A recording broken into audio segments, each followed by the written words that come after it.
നിങ്ങളെ ഇന്റർവ്യൂ കഴിഞ്ഞ് first interview കഴിഞ്ഞപ്പോഴാണ് നമ്മളത് പറയുന്നത് സിനിമയുടെ കാര്യം. അപ്പൊ ആ ഇന്റർവ്യൂവിന്റെ വീഡിയോയും നിങ്ങളെ റീല് അക്കൗണ്ടിൽ കുറെ പോസ്റ്റ് ചെയ്തിട്ടുണ്ട്. ആ റീലൊക്കെ നല്ലോണം കയറിയായിരുന്നു. അതിനുശേഷമാണ് നമുക്ക് ഇങ്ങനെ ഒരു സിനിമയുടെ വിളി വരുന്നത് ഫസ്റ്റില്. അപ്പൊ അതുകൊണ്ട് നിങ്ങൾ ഈ സിനിമയിൽ കയറി എന്ന് പറയുമ്പോ എനിക്ക് നിങ്ങളെ കാണാൻ കൂടുതൽ സന്തോഷമുണ്ട്. അതാ ഞാൻ പറഞ്ഞില്ലേ, പേഴ്സണൽ ആയിട്ട് അന്ന് സിനിമ കിട്ടിയെന്ന് പറഞ്ഞ മെസ്സേജ് ഇട്ടതിന്റെ കാര്യം അതാ. നിങ്ങളാണ് അറിയേണ്ടത്. നിങ്ങൾ ഇന്റർവ്യൂ കഴിഞ്ഞപ്പോ അല്ലേ ഫസ്റ്റിലെ വിളി വന്നത്. അതുകൊണ്ടാണ് ഞാൻ പേഴ്സണലായിട്ട് മെസ്സേജ് ഇട്ട് പറഞ്ഞാൽ നമുക്കൊരു ഫിലിമേ കിട്ടിയിട്ടുണ്ട്.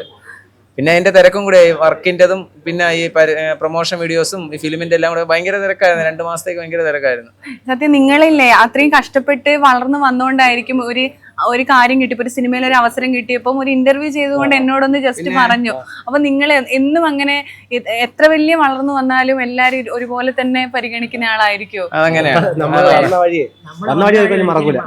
നമ്മളെ സഹായിച്ചിട്ടുള്ളവരെ എല്ലാരും നമ്മൾ എപ്പോഴും ഓർമ്മ കാര്യം ഇതിപ്പോ നമ്മൾ പറഞ്ഞല്ലേ, നമ്മൾ അത്രയും കഷ്ടപ്പെട്ടാ വന്നത്. അപ്പൊ ആ കഷ്ടപ്പാടെല്ലാം നമ്മളെ മനസ്സിൽ തന്നെ കിടക്കുന്നതാ.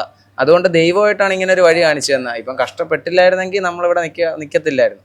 ഇതും റീച്ച് ആവാൻ വേണ്ടി ചെയ്ത വീഡിയോ അല്ല. അന്നൊരു ഫോൺ മേടിച്ച് ആ ഫോണിൽ നിന്ന് ചുമ്മാ ഒരു വീഡിയോ എടുത്ത് പോസ്റ്റ് ചെയ്ത് അത് കയറി പിന്നെ അടുത്ത വീഡിയോ കയറി. അപ്പോഴത്തേക്ക് നമുക്കൊരു അഹങ്കാരം ചെയ്യാം. അങ്ങനെയാണ് പിന്നെ കണ്ടിന്യൂ ആയിട്ട് വേറെ ഫോണൊക്കെ എടുത്ത് വീഡിയോസ് ചെയ്യാൻ തുടങ്ങിയത്. പിന്നെ ഇടുന്ന വീഡിയോസ് എല്ലാം ഇല്ലേ, പിന്നെ അങ്ങ് പോയി